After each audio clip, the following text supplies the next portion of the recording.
বাজার থেকে নিয়ে এলাম বড় বড় চিংড়ি মাছ।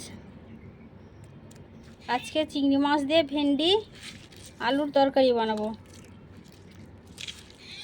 চিংড়ি মাছগুলো আমি কেটে বেছে পরিষ্কার করে নেব।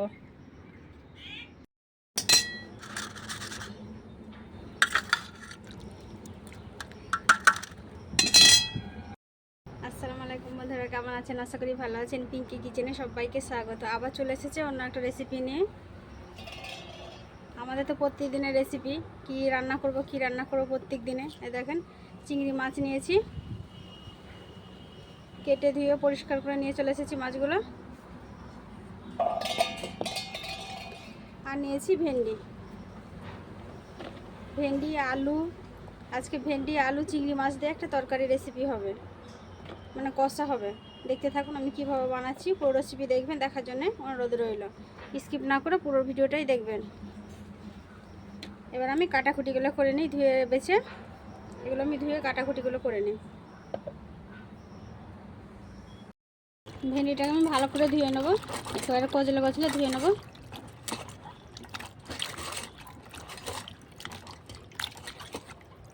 এই পানিটা পেলটে ধুয়ে নিয়ে আসছি, একটু ভালো করে ধুয়ে নিয়ে চলে এসেছি। থালাটা পরিষ্কার করে ধুয়ে নিয়েছি। এবার ভেন্ডিগুলো কেটে নেবো, এরকম সাইজের করে ভেন্ডিগুলো কেটে নেবো। যেটা খুব বড় সেটা আমি 3 টুকরো করব, যেটা ছোট সেটা আমি 2 টুকরো করব। এটা খুব বড়, এটা 4 টুকরো করব। দেখেন এভাবে আমি সব ভেন্ডিগুলো, আলুটাও ধুয়ে নিয়েছি। আলু পেঁয়াজ সবগুলো আমি কেটে নেব। আলুটা আমি ছিঁড়ে নিলাম, ভেন্ডিগুলো কেটে নিয়েছি। এবার আলুটা এভাবে আমি লম্বা লম্বা করে কেটে নেব। দেখেন আলুটা আমি একটু লম্বা করে কেটে নিলাম। একটু ধুয়ে নেব পরিষ্কার করে। আগে আলুটা আমি ধুয়ে নিয়েছিলাম, তবুও আরেকবার ধুয়ে নিলাম। পেঁয়াজটাও কেটে নেব। এবার আমি উনুনটা জেলে নেব। সব কাটা বাছা হয়ে গেছে, এবার আমি উনুনটা জেলে নেব। জেলে নিয়েছি, কড়াটা বসিয়ে দেবো। তো তখন কড়াটা গরম হতে থাক। গরম হয়ে গেছে, দেবো অল্প পরিমাণে সরষের তেল।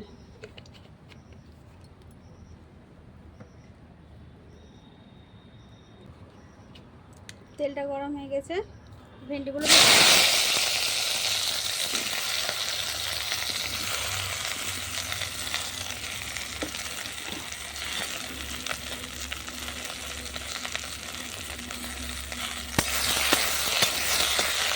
ভেন্ডিগুলো শুধু এমনি যদি ভাজা হয় তাহলে যে লাল লাল করে সেটা করবে না, তার জন্য আমি নুন হলুদ ছাড়া ভেজে নেবো। শুধু মাছগুলো ভালো করে নুন হলুদ মাখিয়ে নেবো। দিলাম নুন,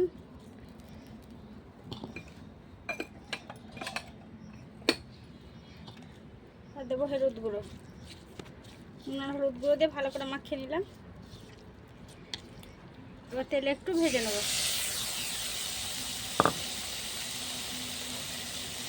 হালকা করে ভাজবো, বেশি ভাজবো না। বেশি ভাজলে শক্ত হয়ে যায় চিংড়ি মাছগুলো, এই জন্য বেশি ভাজবো না, অল্প একটু ভেজে নেবো।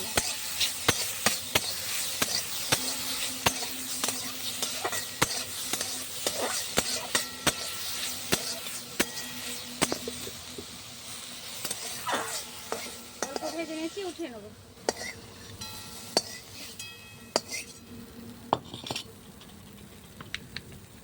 ওই কড়াতে দেবো সরষের তেল,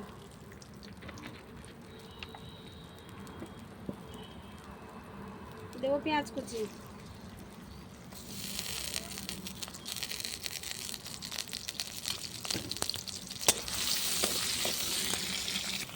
পেঁয়াজের সাথে আলুগুলো দিয়ে দেবো, ভেজে নেবো। তাহলে আলুটাও ভাজা হবে, পেঁয়াজটা ভাজা হয়ে যাবে। আলুটা পেঁয়াজটা ভাজা ভাজা হয়ে গেছে। এবার দেবো আদা রসুন বাটা। আদা রসুন বাটাটা দিয়ে ভালো করে একটু ভেজে নেবো। আদা রসুন ভাজা ভাজা হয়ে গেছে। এবার দেবো নুন, জিরে গুঁড়ো, লঙ্কা গুঁড়ো, ঝাল লঙ্কা গুঁড়ো দিলাম, ভাজা ধনে গুঁড়ো, পরিমাণ মতো হলুদ গুঁড়ো।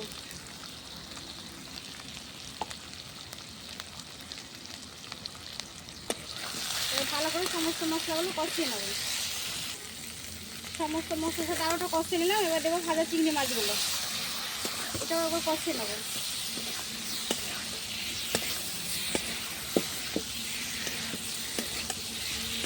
চিংড়ি মাছের সাথে ভালো করে কষিয়ে নেবো।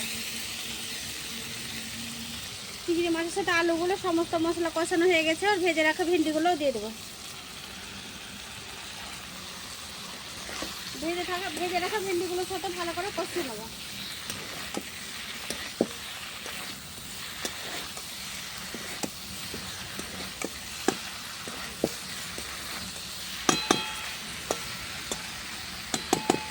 ঢাকা দিয়ে দিয়ে ভালো করে কষিয়ে নেবো। যত ভালো করে কষাবেন তত চিংড়ি মাছের এই তরকারিটা খেতে ভালো লাগবে কষাটা।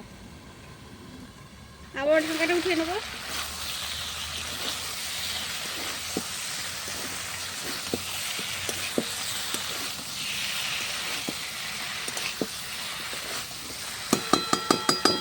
আবার ঢাকা দিয়ে দেবো।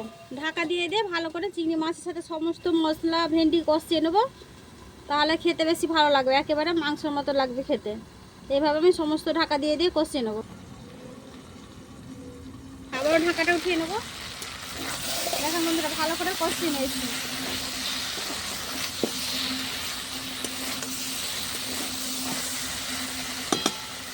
দেখেন কত সুন্দর করে আমি ভালো করে কষিয়ে নিয়েছি।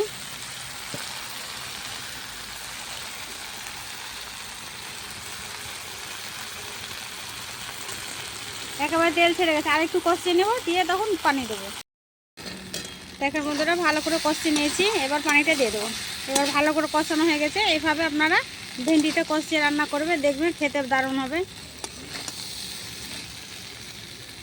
এবার আমি পানিটা দিয়ে দেবো।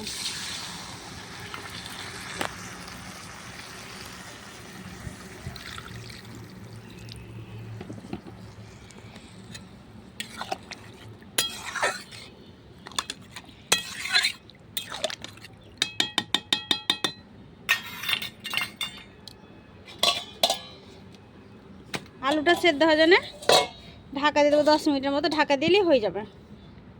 এবার ঢাকাটা উঠিয়ে দেখে নেব।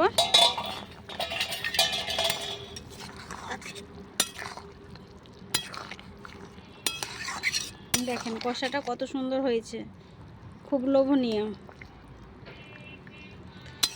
সেদ্ধ হয়ে গেছে,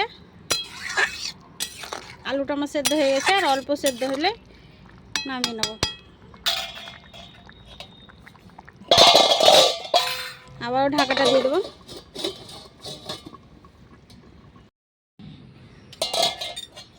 দেখেন হয়ে গেছে। এবার আমি নামিয়ে নেব।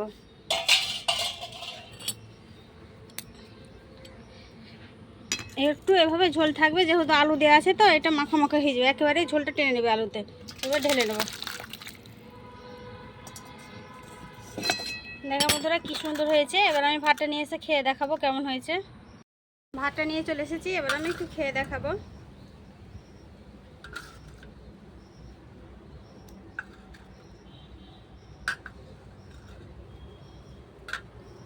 তরকারিটা আমি তুলে নিয়েছি, দেখেন।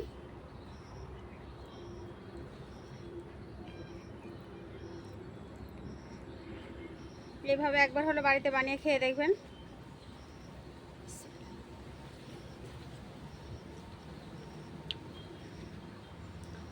দারুণ স্বাদের হয়েছে বন্ধুরা। এইভাবে খেয়ে দেখবেন একবার। আর পুরো রেসিপিটা তো আমার দেখলেন। যদি ভালো লাগে অবশ্যই লাইক কমেন্ট শেয়ার করবেন। অবশ্যই কেউ যদি ইউটিউব থেকে দেখে তাহলে সাবস্ক্রাইব করে, ফেসবুক থেকে দেখে তাহলে পেজটাকে ফলো করে একটা লাইক দিয়ে সাথে থাকবেন। আর বেশি বেশি করে শেয়ার করবেন। আবারও কোনো দিন ফিরে আসছি অন্য কোনো রেসিপি নিয়ে। ততক্ষণ সুস্থ থাকবেন, সাবধানে থাকবেন। পুরো ভিডিও দেখার জন্য ধন্যবাদ।